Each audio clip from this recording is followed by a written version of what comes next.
Hello dear student, मैं हूं भरत कुमार और आप सबका एक बार फिर से स्वागत है KP college of arts and science की यूट्यूब क्लास में। हम देख रहे हैं यहाँ पे BA second year subject political science और उसमें बीए सेकंड पेपर है। ठीक है ना, बीए सेकंड ईयर के जो भी स्टूडेंट हैं वो ये वीडियो देख रहे हैं तो उनका ये सेकंड पेपर के लिए है। और ध्यान रखेंगे इसमें हम लेसन पढ़ रहे हैं, लेसन नंबर 8 और 8 में भी ये सेकंड पार्ट है। आज क्या है, सेकंड पार्ट है और सेकंड पार्ट में आपको पता होगा लेसन का नाम जेरेमी बेंथम के ऊपर है, ये पूरा जो टॉपिक है अपना। और उसमें हम जेरेमी बेंथम के आज उपयोगितावादी विचार को जानेंगे। हाँ बिल्कुल, जेरेमी बेंथम को उपयोगितावादी विचारक या प्रवर्तक के तौर पे जाना जाता है। तो क्या है उपयोगितावाद और क्यों जेरेमी बेंथम को याद बार बार प्रश्न भी आते हैं और इसको महत्वपूर्ण माना जाता है। तो आज हम यही जानेंगे और उपयोगितावादी महत्व को समझेंगे राजनीति के परिप्रेक्ष्य में और आपके एग्जाम का दृष्टिकोण देखते हुए। ओके, तो ध्यान रखें, एक ध्यान रखना है कि जो जेरेमी बेंथम है उसने नैतिकता की जो परंपरागत जो धारणा थी ना, उस धारणा का उन्होंने खंडन किया है और उन्होंने कहा कि नैतिकता को यहाँ पे हम सही नहीं मान सकते कि भाई वो ही अच्छी हो। यहाँ पे जेरेमी बेंथम ये कहता है कि नैतिकता इतनी इम्पोर्टेंट नहीं है। अगर नैतिकता से व्यक्ति को क्या मिलता है, सुख।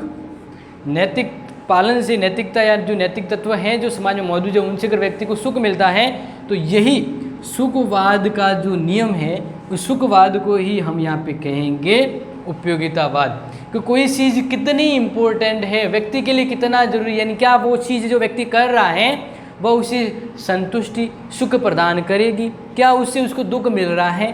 तो ये उस संबंध में नैतिकता को यहाँ पे सुख दुख के अंतर्गत तोलते हुए ये उपयोगितावाद का जो विचार जो दिया है वह जेरेमी बेंथम ने दिया है। इसको हम बहुत ही अच्छे से समझते हैं, इनके विचारों को यहाँ पे समझते हैं। तो सबसे पहले आप इस चीज़ को ध्यान रखें कि उपयोगितावाद बेंथम की समूची विचारधारा तथा चिंतन का मूल मंत्र है और आधारशिला भी कह सकते हैं। तो बेंथम ने तत्कालिक समय यानी जिस समय की कंडीशन रही है उस समय का बात करें कि उस समय नैतिकता की धारणा का इन्होंने खंडन किया है और उपयोगितावाद को नैतिकता और मानवीय जीवन का आधार बनाया है। उन्होंने कहा है उपयोगितावाद है ये मानव के जीवन का एक बेस बन जाएगा और यही उनके सुख दुख को निर्धारण भी करता है। तो लोग ईश्वर की इच्छा को नैतिकता का आधार मानते हैं। लोग कहते हैं कि ईश्वर की इच्छा है उसको हमें पालन करना होगा, ये नैतिकता को वो मानते हुए करते हैं। और उनका कहना है कि जो कुछ ईश्वर की इच्छा अर्थात धर्मशास्त्र के अनुकूल होगा और वह नैतिक है और जो कुछ इसके विपरीत है, ईश्वर की इच्छा के विपरीत है, वह अनैतिक है। तो इन सब बातों को यहाँ पे खंडन करते हुए अपने विचार के तौर पे ये कहता है, जेरेमी बेंथम कहता है कि नैतिकता उन परंपरागत धारणाओं के स्थान पर सुखवाद में विश्वास करना है। यहाँ पे आप ध्यान रखेंगे नैतिकता की जो परंपरागत धारणा है इनके स्थान पर इन्होंने कौन सा नियम दिया, सुखवाद। उन्होंने कहा कि परंपरागत नैतिकता की जितनी भी धारणा है अगर व्यक्ति के सुख दुख में सहयोग यानी उसको सुख को बढ़ा नहीं सकती है, समाज में उसको काफ़ी हद तक उपयोगिता नहीं है उस चीज़ की, तो वह सही नहीं है। तो उन्होंने कहा कि नैतिकता वही है जहाँ से व्यक्ति को सुखी अनुभव हो, सुखवाद का सिद्धांत, और यही यूटिलाइजेशन यानी उपयोगितावाद के तौर पे है। तो इसमें आगे कहते हैं कि सुख तथा दुख दो चीज़ें यहाँ पे बताई गई हैं, क्योंकि उपयोगितावाद के यहाँ पे हम बात करें तो उपयोगितावाद में सुख और सुख के साथ दुख, तो ये जो सुख और दुख है इन दोनों का जो मिला जुला रूप है उनको ही हम उपयोगितावाद के अंतर्गत कह रहे हैं। और इन्हीं के आधार पे ये अपना पॉइंट भी यहीं पे चलता है, लेसन भी यहीं पे घूमता है। तो इसको देखें, बेंथम कहते हैं कि प्रकृति ने मानव को सुख दुख नामक दो प्रभुत्वपूर्ण स्वामित्व के शासन में रखा है। ठीक है, और इनमें क्या करना चाहिए और क्या हमें नहीं करना चाहिए यह भी हमें बताता है। और सुख और दुख के द्वारा एक मनुष्य अपने शब्दों के द्वारा उसके शासन से बचने का दिखावा भले ही करे किंतु वास्तव में वह सदैव उसके अधीन ही रहता है। यानी हर व्यक्ति का यही उद्देश्य है कि वह सुख की प्राप्ति करे। जीवन में दुख है, दुख से ज़्यादा वह सुख की कामना करता है और इन्हीं को मद्देनज़र वह अपने काम को भी करता है। तो वह सुख को ध्यान में रखते हुए जो कार्य करता है, सुख दुख को मद्देनज़र रखते हुए वह कहीं न कहीं उपयोगितावाद की ओर इशारा करती है। तो कार्यों के उद्देश्यों की अपेक्षा परिणाम को महत्व यहाँ पे दिया गया है। बेंथम कार्यों के उद्देश्यों की अपेक्षा परिणाम को महत्वपूर्ण मानता है। कोई काम किस उद्देश्य से किया जा रहा है, आप जो काम करें वो किस उद्देश्य से किया जा रहा है, इसका कोई महत्व नहीं है। अकॉर्डिंग टू बेंथम महत्व की चीज़ तो उसका परिणाम होता है। ये कह रहे हैं कि कोई चीज़ हम कर रहे हैं उसका उद्देश्य इम्पोर्टेंट नहीं, उस चीज़ का परिणाम क्या निकलता है वो परिणाम बहुत ही महत्वपूर्ण है। तो यहाँ पे कहा गया है कि किसी कार्य का उद्देश्य इतना इम्पोर्टेंट नहीं है जितना उसका परिणाम होता है। उनके अनुसार जो वस्तु हमें सुखद या सुख की अनुभूति देगी है, यानी वह चीज़ जिसको हम करने से सुख का अनुभव होता है वह अच्छी है, ठीक है, उपयोगी है, और उसकी जिस वस्तु से हमें सुख की अनुभूति होती है वह बुरी नहीं, गलत, और जो चीज़ हमें करने से दुख की अनुभूति होती है वह एक तरह से हम कह सकते हैं कि दुख का कारण है और वह अनुपयोगी होगी। क्या होगी? अनुपयोगी होगी। तो बस इस ध्यान रखें कि कार्य को करने के उद्देश्य से ज़्यादा परिणाम का महत्व होता है। किसका होता है? परिणाम का महत्व होता है। किसका महत्व होगा? परिणाम का, कि हम जो कार्य कर रहे हैं उस कार्य से हमें सुख की ज़्यादा अनुभूति हो रही है दुख की, तो हमें रियलाइज़ करता है कि हमें कौन सा कार्य करना चाहिए। तो जिस कार्य को करने से परिणाम स्वरूप, क्या परिणाम के स्वरूप हमें सुख की अनुभूति होती है। किसकी अनुभूति होती है? सुख की अनुभूति या अनुभव, सुख का अनुभव होता है। तो यही से हम कहते हैं कि ये सुखवाद या उपयोगितावाद है। ठीक है ना? थोड़े थोड़े टुकड़ों में आप समझते जा रहे होंगे इस चीज़ को। आगे हम और जानते हैं, क्योंकि यहाँ पे सुखवाद यानी उपयोगितावाद में किसी कार्य के उद्देश्य से ज़्यादा परिणाम को महत्व दिया गया। बिल्कुल, हाँ। आगे देखें, सुख दुख का स्वरूप, यानी जो सुख और दुख है उसके नेचर कैसे हैं, तो इसको ध्यान रखना है। यहाँ पे जो जेरेमी बेंथम ने कहा है वो ध्यान रखेंगे। उन्होंने कहा है कि व्यक्ति के सुख को डिवाइड किया है। क्या किया है? व्यक्ति के सुख के स्वरूप क्या है। यहाँ पे यही बात आ रही है कि इस प्रकार उपयोगिता का सिद्धांत सुख की प्राप्ति और दुख के निवारण के लिए है। यानी पूरी तरह से ये सिद्धांत काम किस पे करता है कि हमें वही कार्य करना है जिससे सुख मिले। तो मतलब यहाँ पे सुख की उत्पत्ति और दुख के निवारण को लेकर ये सिद्धांत है जो बात करता है। और सुख और दुख का स्वरूप क्या है, इसका निर्धारण कैसे किया जाए, सुख दुख का निर्धारण कैसे किया जाए, इसका बेंथम ने वैज्ञानिक ढंग से विवेचन या विच्छेदन मतलब क्या अच्छे तरह से समझाया है। उसके मत में सादे और सरल सुख यानी सुख के प्रकार बताए। यहाँ पे आप ध्यान रखेंगे सुख के प्रकार। तो प्रश्न आ जा सकता है कि बेंथम ने सुख के कितने प्रकार बताए हैं? 15 प्रकार बताए हैं सुख के, यानी ऐसे 15 प्रकार जिससे हमें सुख की अनुभूति होती है। वाह, ये चीज़ तो बहुत बढ़िया है, ये करो और अच्छा आनंद मिलेगा। मतलब वो चीज़ें यहाँ पे लिस्टेड की गई है बेंथम के द्वारा जिससे हमें सुख का अनुभूति होती है, यानी सुख के प्रकार बताए। तो ध्यान रखें और कान खुले रख के सुने, सुख किस तरह के होंगे। तो पहला यहाँ पे कह रहा है इंद्रियों के द्वारा प्राप्त होने वाला सुख। सुख के प्रकार में कुछ हम थोड़े से यहाँ पे लिख देते हैं।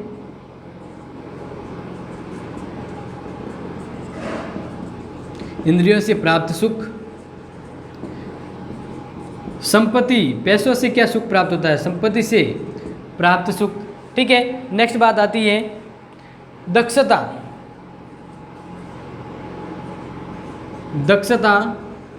मित्रता,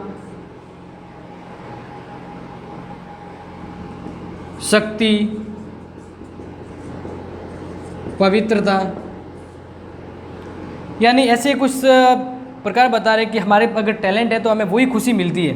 अगर हमारे पास टैलेंट है तो हमें खुशी अनुभव होती है कि हाँ हम ये चीज़ कर सकते हैं और हमारी वाहवाही होती है। बिल्कुल। मित्रता में भी ये कह रहा है कि वही मित्रता फलदायक होती है जहाँ से हमें सुख की अनुभूति होती है। मतलब सुख के प्रकार बता रहे कि मित्रता से सुख प्राप्त होता है, दक्षता को लेकर होता है, शक्ति है हमारे पास तो उससे भी हमें सुख की अनुभूति होती है, पवित्रता से होती है। यानी इस तरह से इसने सुख के 15 प्रकार बताए हैं। समझ में आ रहा है ना आपको सुख के 15 प्रकार। तो अब बेंथम ने दुख की भी बात करें, दुख के प्रकार, तो हम यहाँ पे पूरे 15 तो नहीं लिखेंगे, कुछ आपको समझा देंगे कि भाई इस तरह से हैं। तो इसने दुख के 11 प्रकार बताए, यानी दुख 11 प्रकार के कुछ वस्तु या उस थिंग से हमें हो सकता है। तो यहाँ पे ये अब बात आती है सामने, तो आपको अच्छे से ध्यान रखना है। जैसे इंद्रियों से प्राप्त होने वाला दुख, यानी शरीर की इंद्रियां हैं वह भी तो हमें दुख प्रदान करती है ना। पहला तो यही है, जो इंद्रियों से सुख भी प्राप्त होता है और इंद्रियों से दुख भी प्राप्त होता है।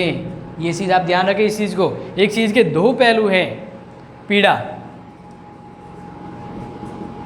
पीड़ा की बात करें, इसके अलावा ग्वारापन,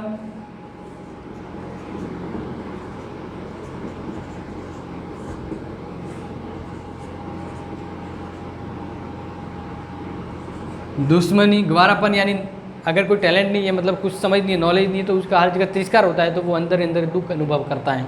यानी अनपढ़ जो होता है उसको किस कंडीशन में दूसरों की कह सकते हैं कमियां या जो भी कहें उसको झेलना पड़ता है।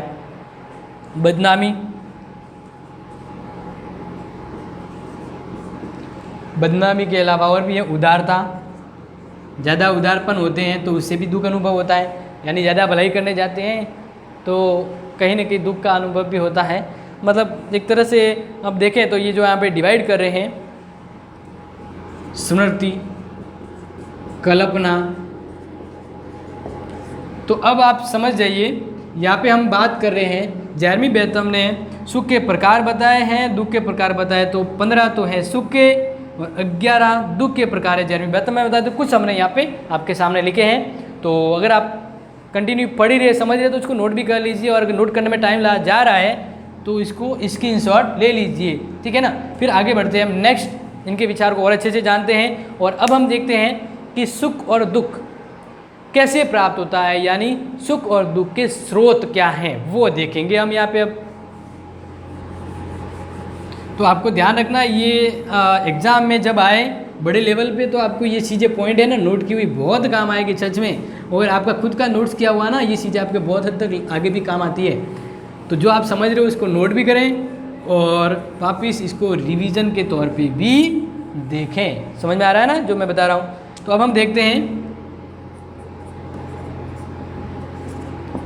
दुख और सुख के स्रोत, यानी दुख और सुख के जो कैसे प्राप्त हो रहे हैं उसके सोर्स क्या है, यानी किस तरह से किस कंडीशन में कैसे प्राप्त हो रहे हैं। तो इसका कोई सोर्स तो होगा ना। जैसे कोई भी चीज़ या कोई भी हो रहा है या कोई भी काम कर रहा है या किसी चीज़ मिल रही है तो कहीं ना कहीं उसका कुछ कनेक्शन कहीं से होता है, सोर्स होता है। तो यही हम देख रहे हैं यहाँ पे। बेंथम के अनुसार सब सुख और दुख बाहरी कारणों के प्रभाव से उत्पन्न होते हैं। यानी एक तरह से हम देखें तो यहाँ पे हम ये कहें कि सब और सुख और दुख कैसे होते हैं, बाहरी कारणों से। किससे होते हैं, बाहरी कारणों से। लेकिन इसको हम वहाँ पे डीप भी समझेंगे। किंतु सब व्यक्तियों को, अब ये चीज़ भी बात सिंपल सी और सही शाश्वत बात है कि सभी व्यक्तियों में एक प्रकार की दुख और सुख नहीं होते। कोई ज़्यादा दुखी देखा जाता है, कोई ज़्यादा सुखी भी होता है। तो सब व्यक्ति में दुख और सुख की मात्रा अलग अलग होती है। इसका कारण व्यक्तियों की संवेदनशीलता और अनुभव में अंतर है। तो ये बाहरी कारणों पे भी हम ये देखें तो एक तो है संवेदनशीलता और दूसरा अनुभव। तो आपको ये ध्यान रखना है, कोई व्यक्ति ज़्यादा इमोशंस फील होता है ना, ज़्यादा इमोशंस हावी रहता है उस पर, तो उसमें थोड़ी सी भी बात पे ज़्यादा असर पड़ जाता है और वो दुखी हो जाता है। हाय मेरा क्या होगा, मतलब वो कहते हैं ना ज़्यादा भावनात्मक, ज़्यादा भावुक, तो फिर उसमें थोड़े थोड़े भी प्रभाव, थोड़ी चीज़ों का भी ज़्यादा प्रभाव, ज़्यादा सेंसिटिव होता है वो। और अनुभव, ये ऐसी दो चीज़, ये मतलब मान लीजिए इन दो चीज़ों के आधार पर ही हमें दुख और सुख का अनुभव होता है। ये संवेदना, ये जो फीलिंग्स है, इन्हीं की वजह से दुख को कहीं ना कहीं हम महसूस करते हैं। तो अब हम यहाँ पे ये तो कुछ ऐसे कारण जानना चाह रहे हैं, लेकिन वास्तविक में दुख और सुख का सोर्स क्या है, सोर्स क्या है। तो यहाँ पे देखें, बेंथम के अनुसार मनुष्य की संवेदना 32 चीज़ों से प्रभावित होती है। बेंथम ने कहा है कि मनुष्य के, किसने कहा है, बेंथम के ही बात पढ़ रहे, बेंथम के विचार पढ़ रहे हैं। तो बेंथम ने मनुष्य के दुख सुख के आधार पे कहा है कि संवेदना की वजह से होते हैं। और यहाँ पे ये इसका बताया भी है कि बेंथम के अनुसार मनुष्य की संवेदना 32 चीज़ों से प्रभावित होती हैं। 32 चीज़ें।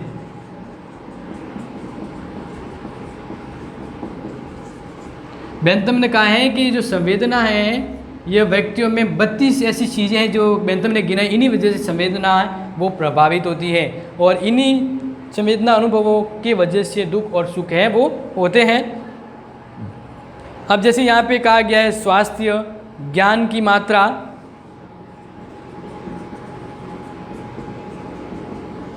ज्ञान की मात्रा, कितना नॉलेज है उसके आधार पे वह कम और ज़्यादा अनुभव करता है।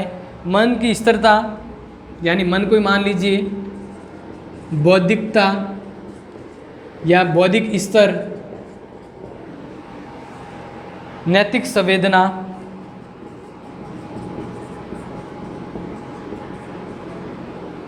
नैतिक संवेदना, धार्मिक संवेदना,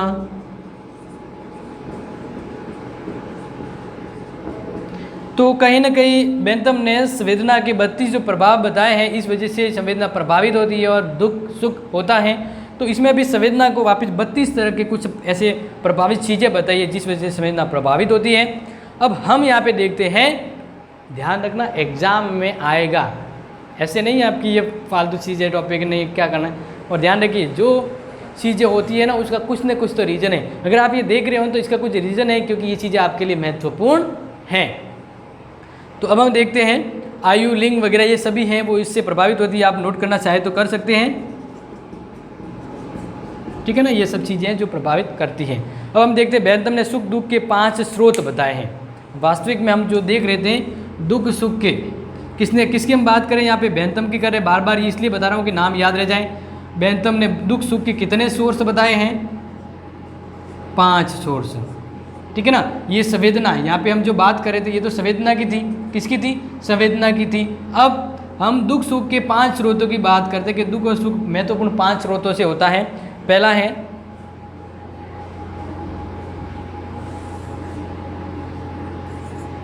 पहला दुख सुख होने का कारण क्या है? तो पहला कारण है प्राकृतिक कारण। प्राकृतिक कारण को मतलब मान लीजिए प्रकृति के रूप में आपके सामने क्या चीज़ें कंडीशन उपस्थित होती है उस अकॉर्डिंग जब कोई दुख और सुख प्राकृतिक घटनाओं के कारण होता है, जैसे मान लीजिए बिजली कड़की, घर टूट गया, तो अब यहाँ पे ये दुख होगा, लेकिन ये दुख कौन सा हो गया? प्राकृतिक कारणों से हुआ। समझ में आ रहा है? फिर नेक्स्ट बात करें कि दुख होने के कारण प्राकृतिक स्रोत भी, और दूसरा है जो हम बात करें नेक्स्ट कंटिन्यू राजनीतिक कहें या फिर कानूनी स्रोत। दूसरा में दुख किन वजह पे होता है? कानूनी स्रोत हो, यानी स्रोत दुख होने के कुछ स्रोत है तो उसमें दूसरा स्रोत है कानूनी स्रोत। मतलब मान लीजिए जब कोई दुख और सुख राजनीतिक व्यवस्था या कानून के कारण होता है तो राजनीतिक दुख सुख कहलाता है। न चाहते हुए भी हमसे कुछ गलती हो गई और हमें जेल में दिन गुजारना पड़ा, या कुछ ऐसा हुआ जिसके कारण हमारे और किसी के बीच में विवाद हो गया और हम पेशी पे जा रहे हैं, तो ये दुख का अनुभव हो रहा है। तो ये राजनीतिक और कानूनी कारणों से हमें दुख हो रहा है, यानी ये दुख के स्रोत हैं। तीसरा दुख और सुख हम स्रोत की जब बात करें, नैतिक तत्व भी एक ऐसा है जिस वजह से हमें दुख की अनुभूति होती है। किसकी अनुभूति होती है? दुख की अनुभूति होती है। यहाँ पे हम बात करें जब कोई दुख और सुख नैतिक दृष्टि से अच्छा या बुरा काम करने पर होता है तो उससे हमें नैतिक सुख या दुख कहते हैं। मतलब होता है ना कि नैतिकता, तो हमें नैतिकता ऐसी है जो हमें कुछ कार्य को करने को विवश करती है, तो लेकिन कुछ कार्य ऐसे है जो नैतिक वश हम करते तो है लेकिन हमें उसकी खुशी महसूस नहीं होती, तो यहाँ पे आती है नैतिकता। नैतिक तत्व यानी ये नैतिकता भी दुख और सुख का कारण होती है, ठीक है। तो यहाँ पे स्रोत हो गया, नैतिक तत्व भी हैं जो दुख सुख को प्रभावित करते हैं, और स्रोत हैं सामाजिक या लौकिक।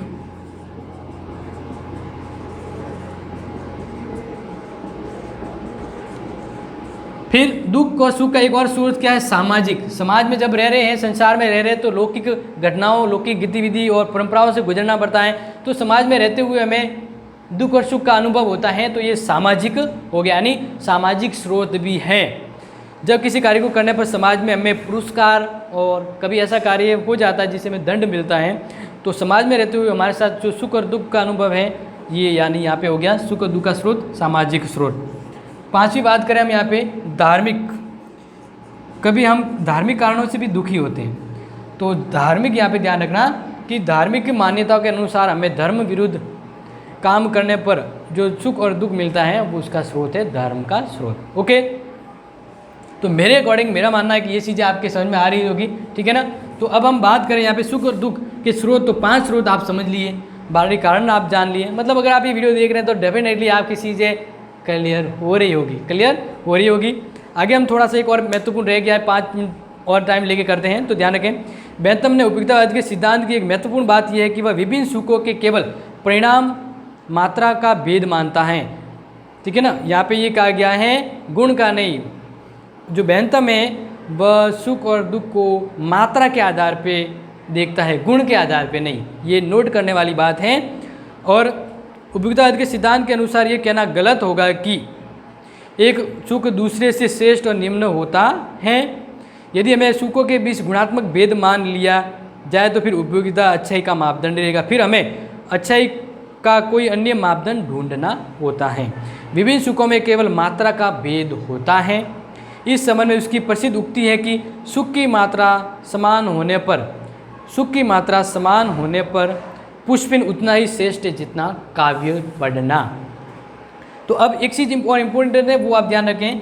बेंथम ने सुख दुख को मापने के लिए एक स्केल बनाया, एक मापनी बनाई। क्या बनाई? और आप जो इम्पोर्टेंट है ना इसको स्क्रीनशॉट लेते जाइए या फिर नोट करते जाइए, ठीक है ना। ये बहुत इंपॉर्टेंट टॉपिक है जो मैं आपके सामने डिस्कस कर रहा हूँ। हाँ,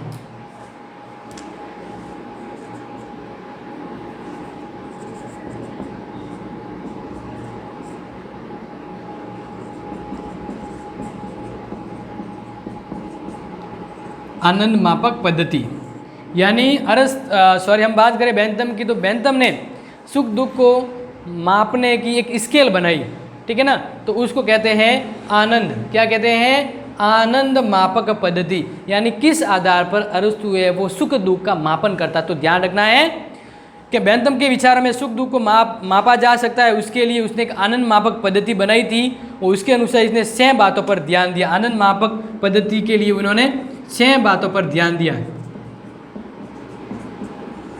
और इन 6 बातों पर ध्यान दिया और इन 6 बातों के द्वारा उन्होंने डिसाइड किया कि सुख और दुख का लेवल कितना है, यानी स्केल। उन्होंने सुख दुख का एक स्केल बनाया सुख दुख को मापने का, उसको आनंद मापक पद्धति कहते हैं और वो 6 बातों पर फोकस करता है। अब वो 6 बातें कौन कौन सी हैं वो आप नोट कर लीजिए। पहली है तीव्रता, दूसरी निश्चितता,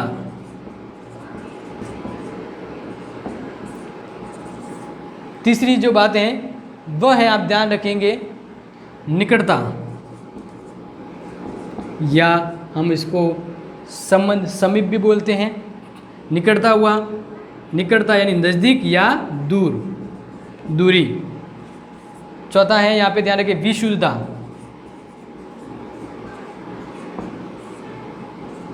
पांचवा है उत्पादकता, एंड 6 नंबर जो पॉइंट है, जो बातें ध्यान रखनी है स्केल ये सुख दुख का मापते समय, विस्तार। क्या? विस्तार।